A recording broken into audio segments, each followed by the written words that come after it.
কোনটা কোন জায়গায় চাপ দিতে হবে? পার্টিসিপেন্ট ওখানে। পার্টিসিপেন্ট এই যে সি ওয়েটিং এখানে আসবে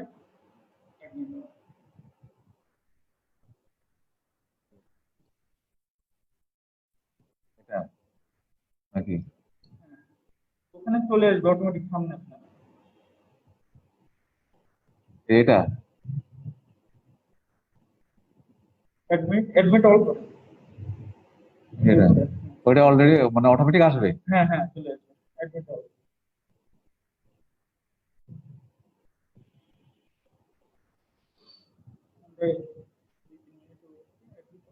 রেকর্ড ফর না অ্যাডমিট অল করে হ্যাঁ this is admit all. Hello hello. G sir clear শোনা যায়। আচ্ছা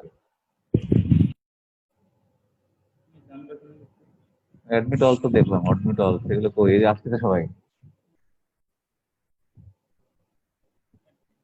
ওরা তো আরো অ্যাডমিট করতে হবে। নাহলে অন্য যে কেউ ঢুকে ক্লাস নষ্ট করবে।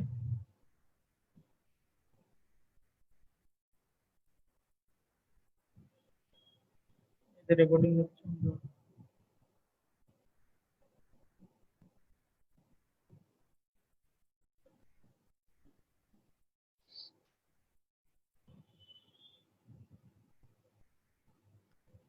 রেকর্ড করা আছে এখানে রেকর্ডিং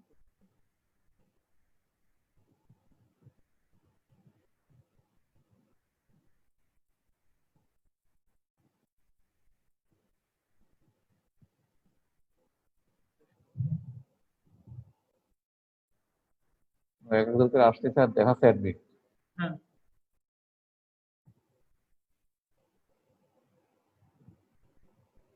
যারা সবাইকে অ্যাডমিট করলে ওরা ক্লাসটা করতে পারে।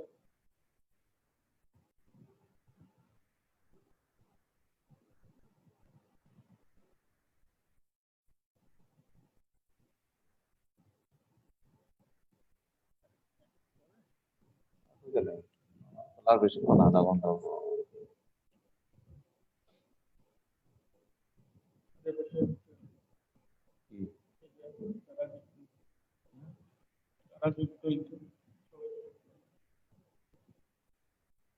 অলরেডি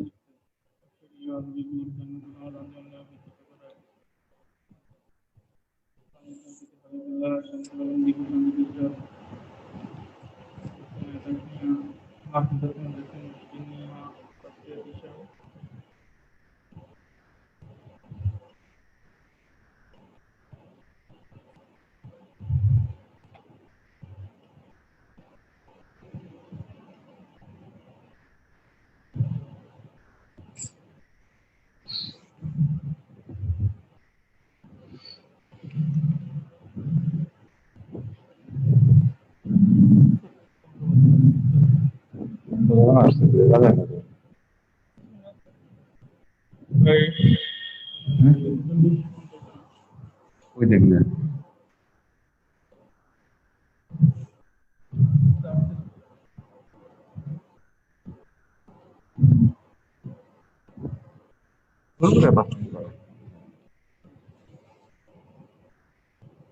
ও অ্যাডমিট আসলে এখানে আসবে আর পার্টিকুলার দোকানে দেখা যাবে বলে, তাই তো? হ্যাঁ আর ওখানে এটা কোন জায়গায় ক্লিক করতে ওটাই? আচ্ছা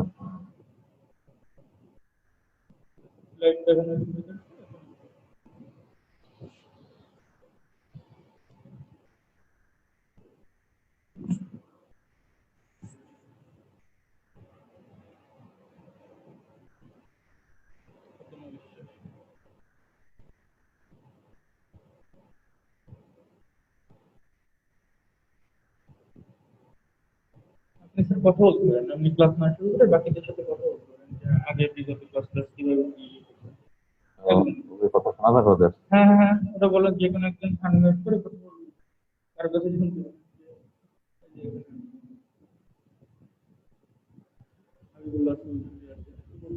যেখানে তাকে ক্লিক করতে হবে। না সে নিজেই আনমিউট করে কথা বলবে। ও, আমাদের কি অবস্থা শুরু করার পরে বলি শুরু করবো নাকি?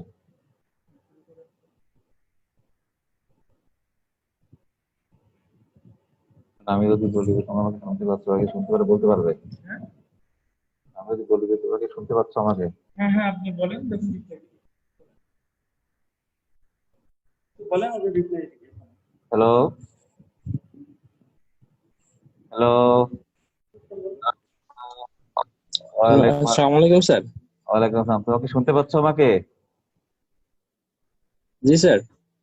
হ্যাঁ, আমরা কি ক্লাস শুরু করতে পারি?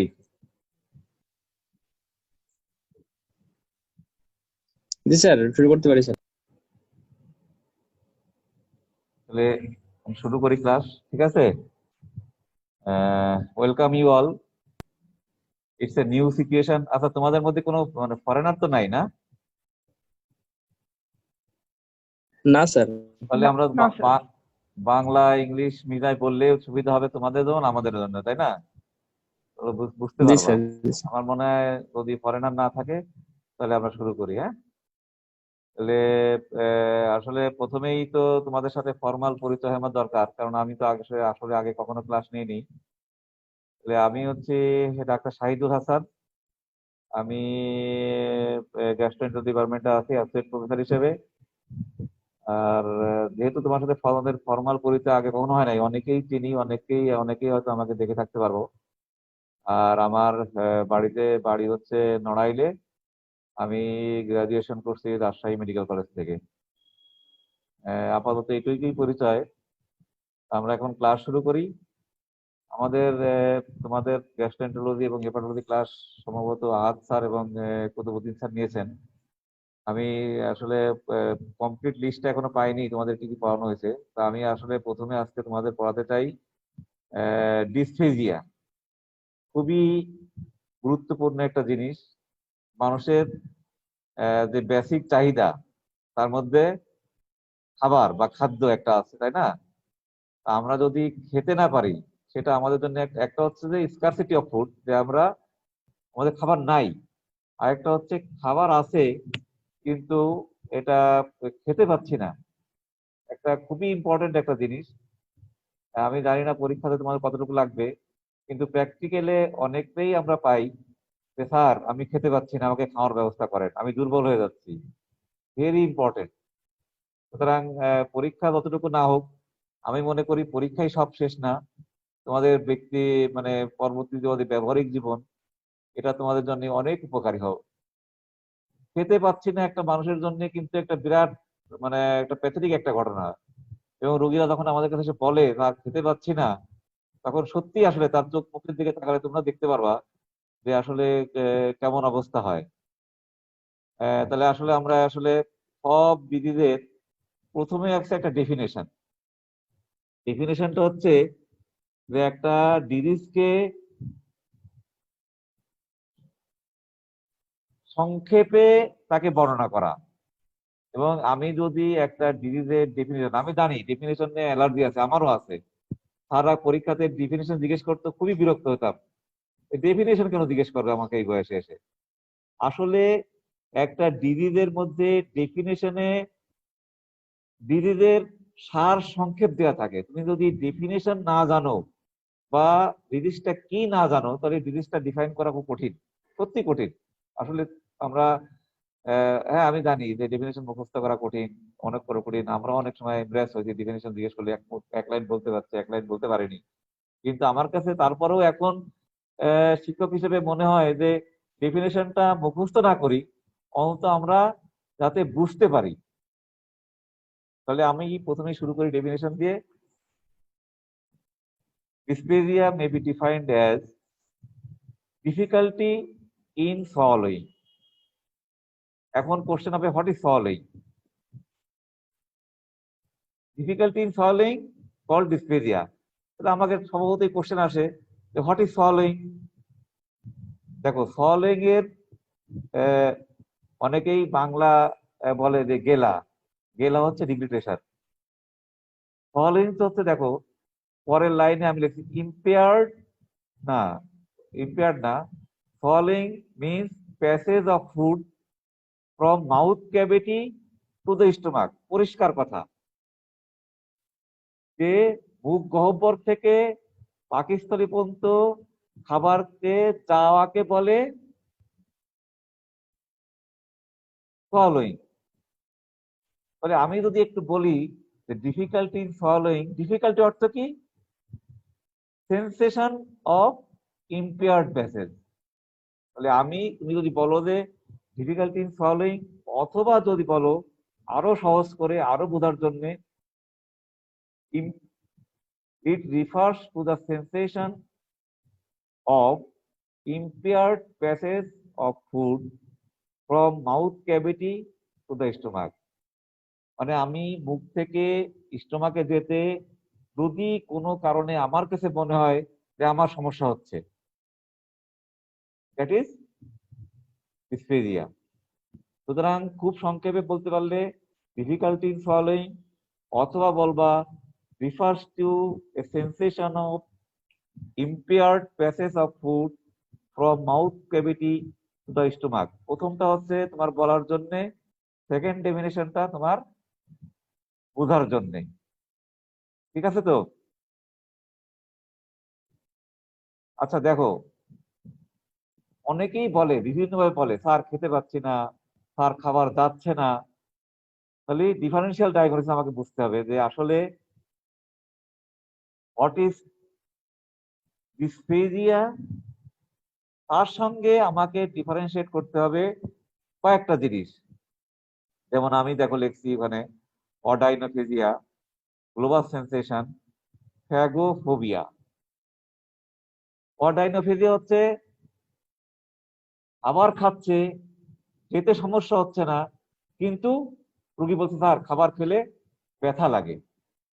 তাহলে অডাইনোফেজিয়া হচ্ছে পেইনফুল ডিসপ্লেজিয়া, বলে ডিসপ্লেজিয়া না, পেইনফুল বা sensation of pain during the passage of food. আমরা যখন খাই, খাওয়ার সময় যদি কোনো কারণে ব্যথা অনুভব করি, সেটাকে আমরা বলছি অডাইনোফেজিয়া। অনেক রোগী আসে আমাদের কাছে, স্যার খাবার সময় অনেক ব্যথা লাগে, আসলে এটা ট্রু ডিসপ্লেজিয়া না। Second, very common, mainly among the young female, global sensation. রোগীরা আসে আমাদের বলে স্যার গলার কাছে টুপলা হয়ে আছে, ভেরি কমন, ভেরি কমন। তাহলে global sensation means something in the, মানে sensation of something in the throat. বাংলায় পরিষ্কার বলে স্যার গলার কাছে কি যেন টুপলা হয়ে আছে। Very common, very common in the young female and mainly anxious people. যারা দেখবা ডিপ্রেশনে ভোগে, অ্যাংজাইটিতে ভোগে, তারা বেশি বলে, মহিলারা বেশি বলে। এটা আসলে একটা প্রিডিসপোজিশন আছে যে মহিলারা কেন বলে, অনেক সময় চিন্তা ভাবনা বেশি থাকে, বিভিন্ন কারণে এরকম থাকে। আর আমরা আসলে যত রোগী পাই পুরুষ মানুষ থেকে আসলে মহিলারাই বেশি। এটা হচ্ছে আমাদের সার্ভে হচ্ছে মানে প্র্যাকটিসে। সুতরাং গ্লোবাল সেন্সেশন দেখবা কোথাও আছে কিনা, মেনলি মহিলা এবং অ্যাডাল্ট অ্যাংজাইটিক ফিমেল লেখা সেটা বলে। আরেকটা হচ্ছে ফ্যাগোফোবিয়া, মানে খেতেই ভয় পায়। ধরো মনে করো কোনো কারণে সে খেতে যে গলার বলে না শ্বাস নালীর ভিতর চলে যায়, অ্যাক্সিডেন্টালি যেতে পারে, কোনো কারণে গেল, সেকেন্ড টাইম সে কবে কি খেতে ভয় পাবে। বহুত রোগী আছে যে স্যার খাইতে ভয় লাগে, কেন? কথার আগে একবার নাকের মধ্যে চলে গেছিল, গলার মধ্যে চলে গেছিল, বা শ্বাসনালীর মধ্যে চলে গেছিল।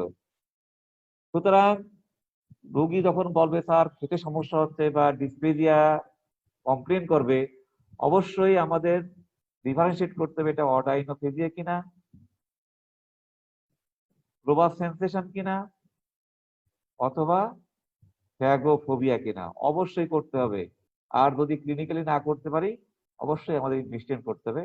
আমি পরে আসছি।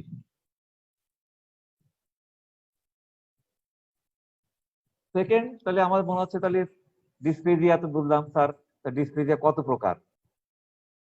ডিসপ্লেজিয়া সাধারণত আমরা যেটা বলি যে দুই ধরনের ডিসপ্লেজিয়া, একটা হচ্ছে অরোফেরেঞ্জিয়াল, আর একটা হচ্ছে এসোফেজিয়াল। সাধারণত অ্যানাটমিক রিজিয়ন হিসেবে দুই ভাগে ভাগ করা হয়েছে। ওরোফেরিঞ্জিয়াল অর্থ মেইন প্রবলেম হচ্ছে তোমার oropharynx, oral cavity and adjacent part of pharynx, সমস্যাটা ওখানে, তাহলে সেটাকে আমরা বলছি ওরোফেরিঞ্জিয়াল। সেকেন্ড ভ্যারাইটি বলছে এসোফেজিয়াল, মানে আমি খাবার গিলে ফেললাম, মানে ডিগ্রেডেশন হয়ে গেল। সেকেন্ড হচ্ছে স্যার আসে বলে কি স্যার আবার মনে হচ্ছে বুকে বেঁধে যাচ্ছে, তার মানে any impaired sensation of passage of food along the oesophagus. তাহলে দুইটা, একটা এরোফেরিঞ্জিয়াল দেন এসোফেজিয়াল। ওরোফেরিঞ্জিয়াল হচ্ছে main problem in the oropharynx, oral cavity and pharynx. আর সেকেন্ড যেটা oesophageal, main problem in the oesophagus. ঠিক আছে, তো নেক্সট। তাহলে আচ্ছা, দুইটা যখন ভ্যারাইটি, তাহলে অবশ্যই আমাকে ডিফারেন্সিয়েট করতে হবে। যে রুগী এসে পড়লো স্যার আমার খেতে সমস্যা, তখন আমার মাথার মধ্যে আসলো এটা তো দুইটা, একটা ওরোফেরিঞ্জিয়াল, একটা হচ্ছে এসোফেজিয়াল। তাহলে অবশ্যই আমাকে দুইটার মধ্যে ডিফারেন্সিয়েট করতে হবে। তাহলে সাইন সিমটম কি? ওরোফেরিঞ্জিয়াল, পেশেন্ট বলবে স্যার গিলতেই পাচ্ছি না, আমার গিলতেই সমস্যা হচ্ছে। এটা বাংলা কথা আর কি, আমি জানি না, তোমরা বাংলাটা নিও না সবসময়, সবসময় ওটা তোমাদের বোঝানোর জন্য বাংলা বলি। তাহলে অ্যাট দ্য ইনিশিয়েশন, মানে পেশেন্ট বলে স্যার আমি শুরুই করতে পারছি না খাওয়া, মেইন সমস্যা হচ্ছে খাওয়া শুরু করতে পারছি না। Patient complains problem at the beginning. তারপরে কি হবে? জোর করে খাওয়ার চেষ্টা করলো, দেন রিগার্জিটেশন। রিগার্জিটেশন মানে খাবার spilled out through nose and mouth, মানে খাওয়ার চেষ্টা করবে কিন্তু ভিতরে না ঢুকে বের হয়ে চলে আসবে, এটা আমরা বলি রিগার্জিটেশন। মেইনলি নেজাল রিগার্জিটেশন, একদম বলবে যে স্যার নাক মুখ দিয়ে খাবার বেরিয়ে চলে আসে খাবার খেতে গেলে। তারপরে যেটুকু থাকবে, যখন নাক মুখ দিয়ে বের হয়ে আসে তখন দেখবা কিছু কিছু খাদ্য কণা তোমার শ্বাস নালীর ভিতরে চলে যেতে পারে, তার দম বন্ধ হয়ে আসতেছে, তার মানে হচ্ছে ডিসনিয়া, শ্বাসকষ্ট হবে, ডিফিকাল্টি ইন ব্রিদিং, কাশি আসবে, খাবারগুলো বের করার চেষ্টা করবে, তখন হবে কফিং। টকিং মানে কি? টকিং মানে হচ্ছে তার দম টম বন্ধ হয়ে মনে হচ্ছে মরে যাচ্ছি, এরকম একটা সেন্সেশন তৈরি হবে, চকিং। যখন খাবার দেখবা, আমার অবশ্য সেন্সেশন দিয়ে একবার হয়েছে যে হঠাৎ করে একটা মানে সলিড ফুড খেতে গেলে, তাঁতুর খেতে গেলে হঠাৎ করে দেখো যে খাদ্য নদী চলে যায়, তখন কিন্তু হঠাৎ করে দম টম বন্ধ হয়ে যায়। আমি জানি না, এরকম সেন্সেশন হয়তো অনেকের আছে, মনে হচ্ছে তার অনেকক্ষণ পরে তারপরে যে একটা কাশি হলো, তারপরে বের হয়ে গেল, তারপরে আমি হয়তো শান্তি পাই। আমি কিন্তু কয়েকবার এরকম সম্মুখীন হয়েছি, চকিং হয়ে গেছিল আমার এরকম খাদ্য নদীর ভিতরে যে। সুতরাং এটা ইম্পর্টেন্ট। রোগী, তাহলে আমি বললাম কি, খাবার শুরুতে সমস্যা হবে অ্যাট দ্য ইনিশিয়েশন, রিগার্জিটেশন হবে through mouth and nasal cavity, dyspnoea হবে, শ্বাসকষ্ট, কফিং, কাশি আসবে, চকিং, মানে একটা অন্যরকম সেন্সেশন। এ তো গেল সিমটম। অ্যাসোসিয়েটেড সিমটম মানে ডিউ টু কজ, একটা হচ্ছে আমার রোগীর সিমটম, আর একটা হচ্ছে রোগ কেন হয়েছে, কি কারণে হয়েছে তার সিমটম। আমরা সাধারণত ওরোফেরিঞ্জিয়াল ডিসপ্লেজিয়ার কারণ মেইনলি আমি কিন্তু বারে বারে বলছি মেইনলি নিউরোমাস্কুলার ডিসঅর্ডার। দেখো নিচে একটা লাইন লেখা আছে নিউরোমাস্কুলার ডিসঅর্ডার, মানে নার্ভাস সিস্টেম অথবা মাসেলে প্রবলেম। তাহলে নিউরোলজিক্যাল ডিসঅর্ডার হলে আমার বিশেষ করে ব্রেন ট্রেন এই এলাকা তো কন্ট্রোল করে সাধারণত, মানে থ্রোটকে। তাহলে আমার সমস্যা ব্রেন স্টিম অথবা সেরিবেলামে। সেখানে অ্যাসোসিয়েট সিমটম কি হয়? দেখো ডিসফোনিয়া, আমরা বলি নেক ভয়েস, নাকে নাকে কথা বলে, ফোনেশনটা ডিস্টর্টেড হয়ে যায়, ডিসফোনিয়া, নাকে কথা বলে। তাহলে কোনো রোগী যদি এসে বলে স্যার আমার ডিসপ্লেজিয়া হচ্ছে, আমার নাকে কথা বলতেছে, মাঝে মাঝে বলে শ্বাসকষ্ট আছে, মাঝে মাঝে বলে স্যার আমার কাশি হয়, তাহলে আমরা ধরে নিতে পারি এটা কি ওরোফেরেঞ্জিয়াল ডিসপ্লেজিয়া। ডিসআর্থ্রিয়া, কথা ঠিক মতো বলতে পারে না, ডিসআর্টিকুলেশন হয়ে যাচ্ছে, একটা কথাকে কমপ্লিট করতে পারে না, ভাগ ভাগ করে বলে, যেমন সেরিবেলাম আছে না, সেরিবেলাম যে সময় কি হয়, দ্বিজাত্রীয় হয়, তাই না? তাহলে আমি বললাম যে অ্যাট দ্য ইনিশিয়েশন সমস্যা, regurgitation through mouth and nasal cavity, acid symptom dyspnoea, কফিং, টকিং, অ্যান্ড ডিজিজ, মানে সিম্পটম অফ ডিজিজ ইটসেলফ, সেটা হচ্ছে কি ডিসফোনিয়া, ডিজার্থিয়া, আর কোনো কোনো সময় খাবার একদম লাংসের ভিতরে দিয়ে অ্যাসপিরেশন নিউমোনিয়া হয় রোগীর। তাহলে আমাদের পরিষ্কার কথা, রোগী আসবে, খেতে প্রথমের দিকে সমস্যা হবে, ডিসনিয়া হবে, চকিং হবে, কফিং হবে, সাথে অ্যাসিডেট সিম্পটম থাকবে, ডিসনিয়া, ডিজার্থিয়া, কোনো কোনো সময় লাংসের ভিতরে চলে যে অ্যাসপিরেশন হবে। তাহলে আমরা ক্লিয়ারলি ধরে নিতে পারি, মানে 90%, নট 100%, যে এটা ওরোফেরেঞ্জিয়াল ডিসপ্লেজিয়া। সেকেন্ড হচ্ছে এসোফেজিয়াল, আমি খাদ্য গিলে ফেললাম, মানে খাদ্যটা ডিগ্রেডেশন হয়ে গেল, তারপরে রোগী বলবে sir sticking, food sticking the test, sir বুকে খাবার বেঁধে যাচ্ছে, একদম পরিষ্কার বলে আমি স্যার গিলতে পারছি কিন্তু খাবারটা বুকে বেঁধে যাচ্ছে, this is food sticking in the test, বলে স্যার খাবার বুকে বেঁধে যায়। তাহলে আর কি হতে পারে, যেহেতু খাবার অনেকক্ষণ থাকতেছে, হার্ট বার্ন, হার্ট বার্ন মানে হচ্ছে ওই যে বুকে, বাংলায় বলে রোগীরা স্যার বুকে জ্বলা পড়া। টেস্ট পেইন, টেস্ট পেইন কেন হবে, খাবার যখন বেঁধে যাবে তখন কি হবে, oesophageal spasm, oesophageal spasm very painful. আমি জানি না যে খাবার অনেক সময় পানি খেতে যে পানিটা ঠিকমতো যাচ্ছে না, তোমাদের স্পাজম হয় কিনা, আমি আমি মাঝে মাঝে আমার এক্সপিরিয়েন্স হয়েছে যে মারাত্মক স্পাজম হয়। সুতরাং সেই সময় টেস্ট পেইন হবে। সুতরাং রুগী বলবে স্যার, প্রথম কমপ্লেন স্যার বুকে ভাত বেঁধে যাচ্ছে, সেকেন্ড বলবে স্যার বুক জ্বলাপোড়া করে, কোনো কোনো রোগী বলবে স্যার বুকে ব্যথা হয়, আর অনেক সময় খাবার যদি যেতে না পারে তাহলে ভমিটিং অথবা রিগার্জিটেশন হবে। তাহলে আমাকে ডিসপ্লেজিয়া ইভালুয়েট করতে গেলে প্রথমে দুইটা জিনিস এরোফেরেঞ্জিয়াল এসোফেজিয়ালতে ভাগ করতে হবে অবশ্যই।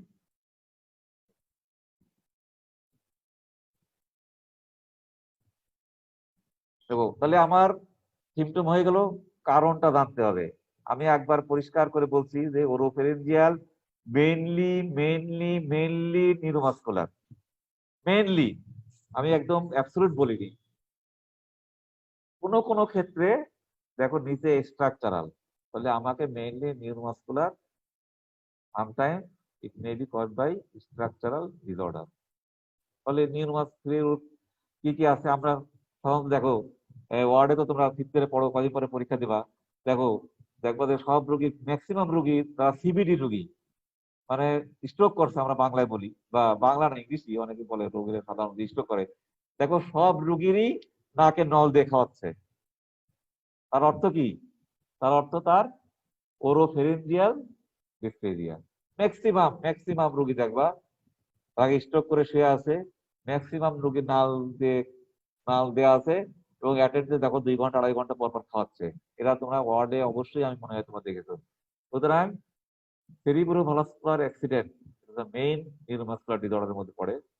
ব্রেন স্টিম টিউমার, দেখো আমাদের থ্রোট, ফেস এগুলো কন্ট্রোল করে কারা, মেইনলি ক্রেনিয়াল নার্ভস, এবং ক্রেনিয়াল নার্ভস গুলো মেইনলি অরিজিনেট করে কোথায়, ব্রেন স্টিমে। সুতরাং ব্রেন স্টিমে কোনো যদি ইনজুরি হয় বা ব্রেন স্টিমে যদি কোনো কারণে টিউমার হয়, তাহলে অবশ্যই আমাদের ডিসপ্লেজিয়া হতে পারে, সবসময় হবে তা না, হওয়ার সম্ভাবনা বেশি। মাল্টিপল স্ক্লেরোসিস, নামটা জানো কিনা জানি না, মানে scattered sclerotic lesion in the central nervous system mainly, সেখানে যদি হয় সে কারণে ডিসপ্লেজিয়া হতে পারে। পোস্ট পোলিও, পোলিও অবশ্য আমাদের দেশে এখন নাই, যদিও আগে হতো, ব্রেন স্টিমে যদি পোলিও কোনো কোনো মানে নার্ভাস সিস্টেম এফেক্ট করতো, তখন কিন্তু দেখা যেত যে পোস্ট পোলিওতে অনেক সময় ডিসপ্লে, যদি এখন নাই। পার্কিনসন ডিজিজ রোগী দেখছো কিনা জানি না, একটা দুটো দেখার কথা, তাদের ডিসপ্লেজিয়া হয়। মায়োস্থেনিয়া গ্রেভিস রোগী দেখার কথা একটা দুটো হলেও, এবং আনফর্চুনেটলি আমার একটা বন্ধু আছে, কদিন আগে তার চেহারা দেখলাম, আমি তাকে চিনতেই পারি না, মায়োস্থেনিয়া গ্রেভিসের ভেরি মানে প্যাথেটিক একটা কন্ডিশন। যাই হোক, এটা বললো নিউরোলজিক্যাল, আরেকটা বললাম মাসকুলার ডিস্ট্রফি হয়, আর শেষে দেখছি স্ট্রাকচারাল, কোনো কারণে যদি ফেরিংসে টিউমার হয়, বা ওরাল ক্যাভিটির একদম ওই শেষের দিকে যে ওরোফেরিংসের ওইখানে টিউমার হয়, সেখানে তো ডিসপ্লেজিয়া হবে। সুতরাং মেইনলি ওরোফেরেঞ্জিয়ালটা হচ্ছে নিউরোমাস্কুলার, সামটাইমস স্ট্রাকচারাল।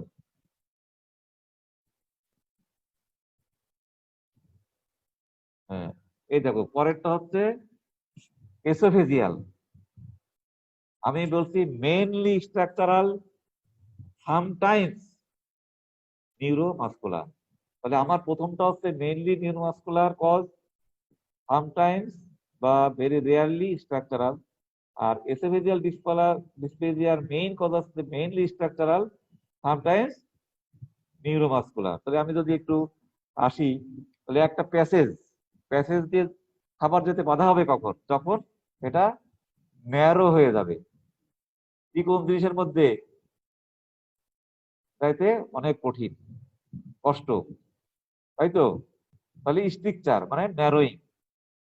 ন্যারোয়িং আবার দুই ধরনের, একটা হচ্ছে বেনাইন কন্ডিশন, একটা ম্যালিগনেন্ট কন্ডিশন। বেনাইন কন্ডিশন কি? পেপটিক স্ট্রিকচার মানে যাদের অনেক দিন ধরে গ্যাস্ট্রিক আছে, গ্যাস্ট্রোএসোফেজিয়াল রিফ্লাক্স আছে, তাদের অনেক দিন ওই অ্যাসিড রিফ্লাক্স হইতে হইতে অনেক সময় ক্ষত হয়ে এসোফেজাইটিস হয়ে তারপরে স্ট্রিকচার হয়।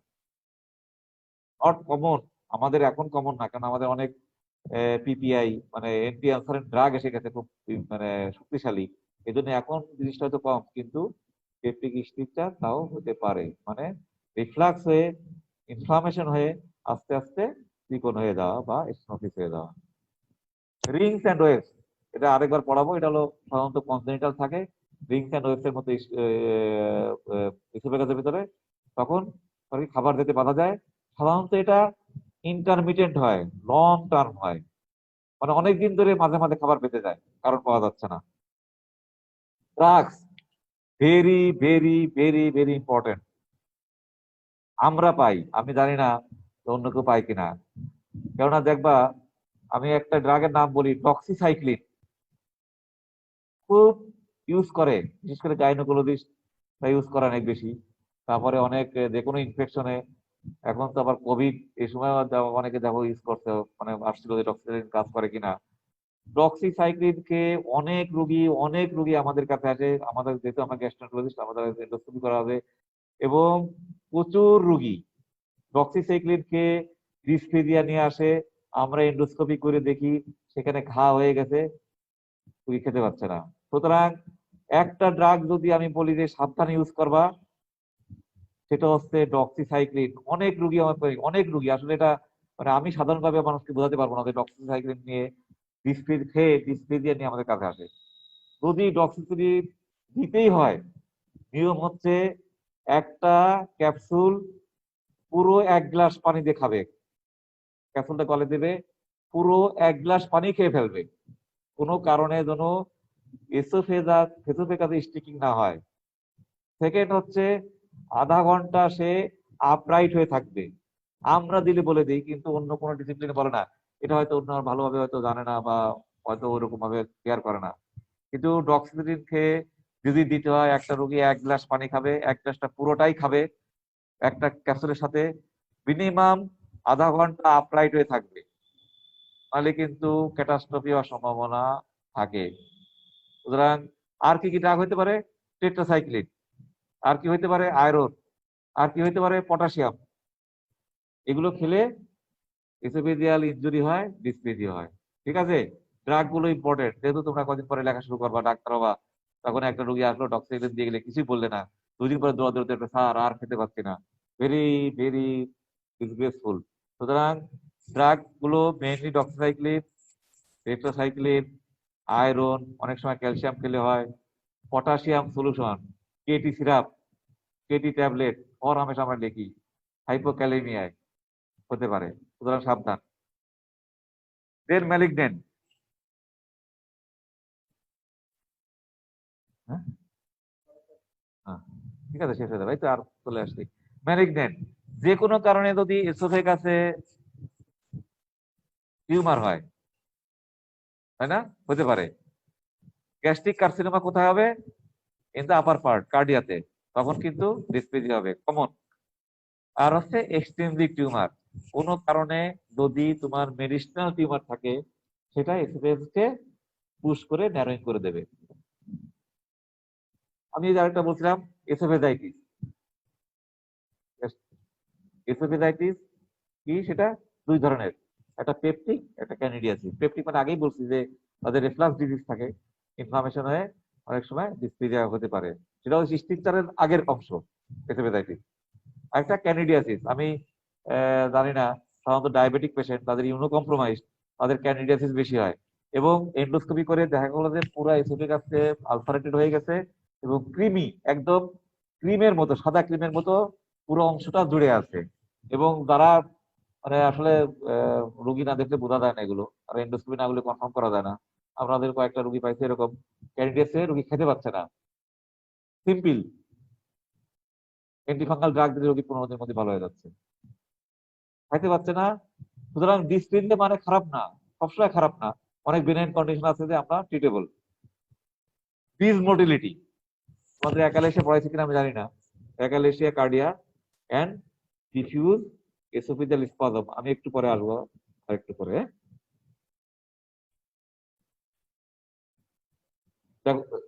হ্যাঁ, ইভালুয়েশন। এখন একটা রুগী তোমার কাছে আসবে ডিসফিজিয়া নিয়ে, তোমাকে ডায়াগনোসিস করতে হবে। প্রথম ডায়াগনোসিস কি, আসলে ডিসফিজিয়া কিনা। তুমি তখন সাইন সিমটম সবকিছু মিলে দেখবা যে আসলে ডিসফিজিয়া কিনা। পার্থক্য করবো কার সাথে, অডাইনোফেজিয়া, ফ্যাগোফোবিয়া এন্ড গ্লোবাস সেন্সেশন, প্রাথমিক ইমপ্রেশন। সেকেন্ড কথা হচ্ছে যে ডায়াগনোসিসটা কি, এটা কি ওরোফেরিনজিয়াল না এসোফেজিয়াল। তাহলে প্রথমে কেমন হচ্ছে আসলে আসলে ট্রু ডিসফিজিয়া কিনা। সেকেন্ড হচ্ছে যে এটা আসলে ওরোফেরিনজিয়াল ডিসফিজিয়া কিনা। তাহলে আমি বললাম তোমার sign symptom at the initiation হয় কিনা, ডিসনিয়া থাকে কিনা, ডিজার্ট্রি আছে কিনা, পেশেন্টের টকিং আছে কিনা, ডিসনিয়া আছে কিনা, এগুলো আমি জানলে বলে দিলাম যে এটা আসলে ওরোফেরিনজিয়াল। আর যদি আমি নিচের দিকে আসে দেখি এটা স্টিকিং হচ্ছে, রিগার্জিটেশন হচ্ছে, হার্ট বার্ন হচ্ছে, চেস্ট পেইন হচ্ছে, তাহলে মনে করবো এসোফেজিয়াল। সেকেন্ড, রুগীর আমরা জিজ্ঞেস করছি আপনার কি খেতে সমস্যা হয় বেশি, সলিড না লিকুইড, না দুইটাই। তা বলে স্যার ওই মাংস খাইতে পারি না, ভাত খেতে পারি না, এগুলো আসলে সলিড ফুড। তাহলে স্ট্রাকচারাল মেইনলি, একটা খাবার বা বোলাসা ফুড কোথায় আটকে, খাবারের যেখানে বাধা পাবে, সেটা হলো স্ট্রাকচারাল মেইনলি। মেইনলি আমি কিন্তু সবকিছুই বলছি না যে অ্যাবসলিউট, মেইনলি সলিড ফুড যদি ডিসপ্লেজি হয় আমরা চিন্তা করি স্ট্রাকচারাল। যদি সলিড এবং লিকুইড, স্যার ভাতও খাইতে পারি না, পানিও খেতে পারি না, তাহলে আমরা ধরে নেব নিউরোমাসকুলার। আমি কিন্তু সবসময় বলছি মেইনলি নিউরোমাসকুলার। হ্যাঁ, আচ্ছা এটা আপনার কতদিন ধরে আছে জিজ্ঞেস করি, তো স্যার অনেক দিন ধরে। আপনার কি ওজন কমে গেছে, না স্যার, তাহলে আমরা মনে করি একটা বেনাইন কন্ডিশন, অনেক দিন ধরে আছে, ওজন কমতেছে না, রুগী ঠিক হাঁটে বেড়াচ্ছে, তাহলে আমরা সবসময় চিন্তা করব এটা বেনাইন কন্ডিশন। দেখো ইন্টারমিডিয়েট মানে মাঝে মাঝে হয়, এন্ড লং স্ট্যান্ডিং মানে অনেক দিন ধরে আছে, আমরা ধরে নিই যে না রুগী ভালো আছে। কেননা যদি তোমার ম্যালিগনেন্ট কন্ডিশন হতো তাহলে রুগী সাধারণত জিআই টিউমারের রুগী দ্রুত ডিটেরিয়েট করে। কারণ কি, অন্যান্য জায়গায় টিউমার হলে রুগীরা খেতে পারে, নিউট্রিশন দিতে পারে, কিন্তু আমাদের জিআইটি যদি টিউমার হয় তাহলে খাইতে পারবে না, নিউট্রিশন পাবে না, আবার একটা ক্যান্সারের ইফেক্ট আছে, সবকিছু মিলে সিভিয়ার ওয়েট লস সাধারণত হয় জিআইটি ক্যান্সার বা টিউমারে। Very important. অন্য টিউমারে কিন্তু হঠাৎ ডিটেরিয়েট করে দেয় না, ওয়েট লস হয় না, কারণ রোগী তো মাঝে মাঝে খেতে পারে, কিন্তু আমাদের তো খাওয়ানোর কোনো অবস্থা নাই। সুতরাং intermediate long standing benign condition ধরবো। আর যদি বলে স্যার অল্প দিন হয়েছে, হঠাৎ করে আস্তে আস্তে বেড়ে যাচ্ছে, আমি কিন্তু কিছুই করতে পারছি না, আমার ওয়েট লস হয়ে গেছে, তাহলে আমরা ধরে নেবো এটা ম্যালিগনেন্ট কন্ডিশন হতে সম্ভাবনা বেশি। আর তারপরেও আরো কি কি জিজ্ঞেস করবো, অ্যাসোসিয়েটেড সিমটম, যেমন ডিসনিয়া, ডিজার্ট্রিয়া, ডিসপোনিয়া যদি থাকে আমরা মনে করবো ওরোফেরেনজিয়াল। হার্ট বার্ন থাকে, গ্যাস্ট্রিকের সমস্যা থাকে, তারপরে বলতেছে তার বমি হয়ে যাচ্ছে, তাহলে আমরা ধরে নেব এসোফেজিয়াল বা গ্যাস্ট্রিক। ঠিক আছে তো? তাহলে একটা রুগী আসার বললে আমাদের মেইন কাজ হচ্ছে ডায়াগনোসিস করা বা ইভালুয়েশন করা। আমি এইভাবে বললে একটা ডায়াগনোসিস আমরা ক্লিনিক্যাল ডায়াগনোসিস আসতে পারবো। দেখো এটা একটু অন্য বলতে নেওয়া তো। দেখো আমি ওই যে কথাগুলো বললাম, ডিসপ্লেজিয়া ওরোফেরেনজিয়াল তো আমরা সাধারণত ডিল করি না, এটা করে নিউরোলজিস্টরা। দেখো আছে সলিড অনলি, হ্যাঁ সলিড অনলি, তাহলে দুই ভাগে, একটা ইন্টারমিডিয়েট লং স্ট্যান্ডিং, তাহলে বেনাইন কন্ডিশন, নিচের দিকে চলে যাও, ওই যে ওয়েস্ট এন্ডিং, তারপরে না মানে কি বলবে লং স্ট্যান্ডিং না প্রোগ্রেসিভ দ্রুত বেড়ে যাচ্ছে, তাহলে দুইটা হতে পারে, একটা বেনাইন কন্ডিশন, একটা ম্যালিগন্যান্ট কন্ডিশন। বেনাইন কন্ডিশন দেখো পেপটিক আলসার, নিচের দিকে পেপটিক আলসার। আর যদি আমি যদি ওল্ড ম্যান তাড়াতাড়ি ডিটেক্ট করে যাচ্ছে, ওয়েট লস হচ্ছে, খেতে পারছে না, একদম বেশি করে লিম্ফ নোড পেয়ে গেলাম, তাহলে কার্সিনোমা। তুমি যদি একটু কেয়ারফুল থাকো, এগুলো ডায়াগনোস করা কিন্তু সোজা। রোগী খারাপ হয়ে যাচ্ছে, দ্রুত খারাপ হয়ে যাচ্ছে, অবশ্যই আমাকে মেডিকেল কন্ডিশন করে অনেকদিন ধরে হচ্ছে, কোনো সমস্যা হচ্ছে না, রোগী খাচ্ছে ঘুরে বেড়াচ্ছে, তাহলে বেনাইন কন্ডিশন। এবার এটা হলো সলিড, দেখো liquid, solid and liquid. Intermediate হচ্ছে, এই পাশে ইন্টারমিডিয়েন্ট মাঝে মাঝে হচ্ছে, দেখো ডিফিউজ এসোফেজিয়াল স্পাজম। এটা রোগটা আসলে নির্ণয় করা কঠিন। রোগীর এসে বলে যে স্যার আমার হঠাৎ করে মনে হচ্ছে বুক চেপে ধরতেছে, আর খাইতে গেলে বুক চেপে ধরতেছে, খেতে পাচ্ছি না, তাহলে কি করবো? একটা এক্সরে করবো। এক্সরে করে দেখা যাচ্ছে কর্ক স্ক্রু, কর্ক স্ক্রু তো এখন নাই। মিস্টার টুইস্ট দেখছো নাকি? মিস্টার টুইস্ট কি? হ্যাঁ, টুইস্ট না? দেখো মিস্টার টুইস্টের মতো এরকম পেঁচানো পেঁচানো। হ্যাঁ বলো। স্যার স্যার মিস্টার টুইস্ট দেখবা চিপস, ভিতরে খুলে দেখবা এরকম এরকম পেঁচ মারা। এখন তো আর কর্ক স্ক্রু পাওয়া যায় না, স্পাইরাল। একটা এক্সরে করলে দেখবা যে একদম এরকম স্পাইরাল হয়ে আছে। এখন এক্সরে শুধু উদাহরণ আমার কাছে নাই, সুতরাং এটা করলে পাওয়া যাবে। তারপর দেখো প্রোগ্রেসিভ হচ্ছে, প্রোগ্রেসিভ হয়ে দেখো, এগুলো তোমাকে পড়া হয়েছিল কিনা জানি না। প্রোগ্রেসিভ হচ্ছে প্রোগ্রেসিভ সিস্টেমিক স্ক্লেরোসিস, পিএসএস বলে, অথবা সিস্টেমিক স্ক্লেরোসিস বলে, তাই না? একটা কি রিউমাটোলজিক্যাল ডিসঅর্ডার, এতে কিন্তু ডিসপ্লেজিয়া হয়। আর সাথে যদি রোগী দেখো কাশি, একালেশিয়া, একালেশিয়া পড়াইছে কিনা আমি জানি না, একালেশিয়া পড়াইছে তোমার? একালেশিয়া কার্ডিয়া ভেরি ইম্পর্টেন্ট। সুতরাং এটা তোমাদের বোঝানোর জন্য, মনে রাখার জন্য না, যে এরকম শখ করে তুই মনের মধ্যে একে রাখবা যে আমি এটা হলে কি হবে, ওটা হলে কি হবে, এইভাবে আমাকে আগাতে হবে। আলটিমেটলি আমরা হিস্ট্রি, ফিজিক্যাল এক্সামিনেশন করে 80% ডায়াগনোসিস মোটামুটি আসতে পারি। যেটা বলতে ক্লিনিক্যাল ডায়াগনোসিস কনফার্ম করবো কি করে? ইনভেস্টিগেশন। ইনভেস্টিগেশন আবার দুই ধরনের, একটা রুটিন ইনভেস্টিগেশন, একটা হচ্ছে স্পেশাল ইনভেস্টিগেশন। অনেক সময় পরীক্ষা জিজ্ঞেস করে যে একটা রোগীর ডিসপ্লেজিয়া আছে, তুমি কি পরীক্ষা করবা? শুধু তাহলে তোমাকে স্পেশাল ইনভেস্টিগেশন বলতে হবে। আর যদি বলে যে এটা একটা ডিসপ্লেজিয়া রোগী, তুমি ডায়াগনোসিস বলো কিভাবে করবা, মানে তোমাকে কিন্তু রুটিন ইনভেস্টিগেশন বলতে হবে। আমরা সব রোগী রুটিন হিসেবে সাধারণত সিবিসি করি। একটা মেলিগন্যান্ট কন্ডিশনের রোগী সিবিসি করলে কি পাবো? হিমোগ্লোবিন কম পাবো, তাই না? এরকম আসতে হয়, হিমোগ্লোবিন কম পাই, ইএসআর বেশি পাই, অনেক হাই ইএসআর পাই। সুতরাং এগুলো আমাকে আসতে হবে সিবিসি, এক্স রে। একটা এক্স রে করি, এক্স রেটাও কিন্তু রুটিনের মধ্যে পড়ে। যেমন এক্স রে করলে মেডিসিনাল টিউমার পাওয়া যায়, এটা এক্স রে লাগি। আর সাথে সাথে ডায়াবেটিস, অনেক বড় মানুষ থাকে, ডায়াবেটিস টেস্ট করি, ক্রিয়েটিনিন টেস্ট করি, অনেক সময় লিভার ফাংশন টেস্ট করি যে লিভারে মেটাস্টাসিস হয়ে গেছে কিনা। এগুলো তোমার হচ্ছে রুটিন ইনভেস্টিগেশন। তাহলে সিবিএসই করবো, একটা এক্স রে করবো ডিসপ্লেজিয়া রোগে, একটা লিভার ফাংশন টেস্ট করবো, তাই না? করলে আমি একটু ধারণা করতে পারবো। মেইন মেইন ইনভেস্টিগেশন যেটা তুমি জেলা লেভেলে করতে পারবা, উপজেলা লেভেলে করতে পারবা, একটা প্র্যাকটিস করে করতে পারবা, সেটা হচ্ছে main investigation of dysphagia, most commonly we can do anywhere, is barium follow X-ray ভেগাস। অবশ্যই একটা ডিসপ্লেজিয়া রোগীকে বেরিয়াম ফলো করানো উচিত। আমি যেহেতু গ্যাস্ট্রোএন্টারোলজিস্ট, এন্ডোস্কোপি করি, আমরা সাধারণত ফলো টলোর দিকে যাই না, কিন্তু রুটিনলি অবশ্যই তোমাকে 1 নম্বর ইনভেস্টিগেশন বলতে হবে বেরিয়াম সল। আমরা সাধারণত এন্ডোস্কোপি করে ফেলি, আসলে তা না। তোমাকে অবশ্যই একটা বেরিয়াম সল ইনভেস্টিগেশন করতে হবে, এটাই শেষ না। যদি সেখানে কোনো লেশন পাওয়া যায় তাহলে নিয়ম হচ্ছে এন্ডোস্কোপি করা। অথবা যদি আমার মনে হয় যে না অনেক বয়স্ক রোগী, আমার কাছে মনে হচ্ছে যে লিম্ফ নোড আছে, তাহলে আমি যদি মনে করি না এটা স্ট্রাকচারাল এবং ম্যালিগন্যান্ট, তাহলে আমি এন্ডোস্কোপি করে ফেলতে পারি। কিন্তু আইডিয়ালি আমাকে অবশ্যই বলতে হবে বেরিয়াম সল এক্স-রে ভেগাস, অবশ্যই 1 নম্বর। যদি ওখানে কোনো লেশন আমি পেয়ে যাই, যদি আমাকে এন্ডোস্কোপি করার প্রয়োজন হয়, তাহলে আমি এন্ডোস্কোপি করবো। কিন্তু আমরা সাধারণত দুইটা পরীক্ষাই করি, কারণ অনেক সময় বেরিয়াম ফলো করে সবকিছু ডায়াগনোজ করা যায় না। এক জায়গায় মনে করেন অবস্ট্রাকশন পাওয়া গেলো, ফিলিং ডিফেক্ট পাওয়া গেল, তখন কিন্তু আমাকে অবশ্যই এন্ডোস্কোপি করতে হয়। সুতরাং দুইটা ইনভেস্টিগেশন। দেখো আমি যখন কথা বলছি কদের মধ্যে কিছু স্ট্রাকচারাল, কিছু আছে নিউরোমাসকুলার। ফ্লুরোস্কোপি, ফ্লুরোস্কোপি সংক্ষেপে এটা হচ্ছে ভিডিও ফ্লুরোস্কোপিক সোয়ালোয়িং স্টাডি। তার মানে একটা রুগী একটা ডাই খাবে, সেটা ভিডিওর মাধ্যমে দেখে ডায়াগনোস করা হবে এটা স্পাজম না অন্য কিছু, নাকি ওরোফেরেঞ্জিয়াল, ওরোফেরেঞ্জিয়াল কোন জায়গায় সমস্যা আছে সেটা কিন্তু ফ্লুরোস্কোপি করে ধরা পড়বে।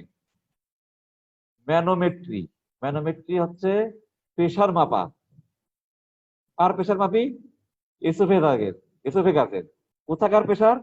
Lower oesophageal sphincter. কারণ আমাদের একটা ডায়াগনোসিস কি আছে, অ্যাকাইলেশিয়া কার্ডিয়া। এখানে কি হয়, লোয়ার এসোফেজিয়াল স্ফিংক্টারের প্রেশার বেড়ে যায়। তাহলে আমাদের হাই মানে আমরা সাধারণত এন্ডোস্কোপি করে বা বেরিয়াম সোয়ালো করে বুঝতে পারি, তবে আরো কনফার্ম হওয়ার জন্য ম্যানোমেট্রি করা উচিত। ম্যানোমেট্রি আমাদের আসলে এভাবে হয় না। তো দেখো ডিসপেজিয়া যদি আমি সংক্ষেপে বলি, কিন্তু ভেরি ইম্পর্টেন্ট। খেতে না পারা মানুষের জন্য খুবই কষ্টকর একটা জিনিস। খেতে যদি না পারি তাহলে ডিফিকাল্টি ইন সোয়ালিং, এটা এসোফেজিয়াল, মানে ডিফিকাল্টি ইন সোয়ালিং এটা হচ্ছে ডিসপেজিয়া। দুই ধরনের, ওরোফেরেঞ্জিয়াল, এসোফেজিয়াল। আমি সিমটম দিয়ে ভাগ করব, ইভালুয়েশন করব, ফাইনাল ডায়াগনোসিস করব ইনভেস্টিগেশন করে। একটা যদি ইনভেস্টিগেশন করতে বলতে হয় আমাকে অবশ্যই বেরিয়াম ফলো বলতে হবে, আমি আগে এন্ডোস্কোপি বলতে পারবো না।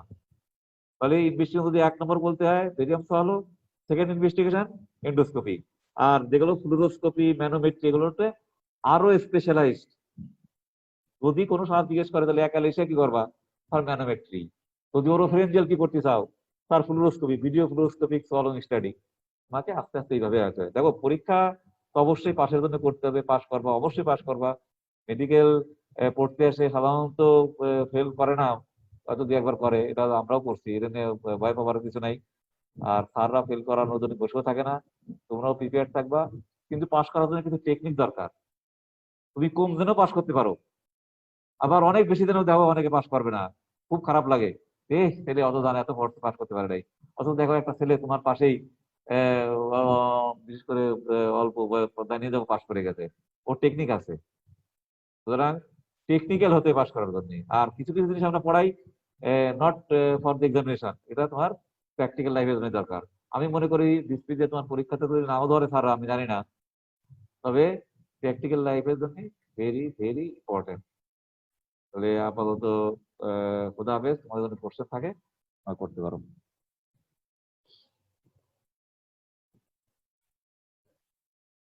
তোমরা যদি কোশ্চেন করতে চাও করতে পারো।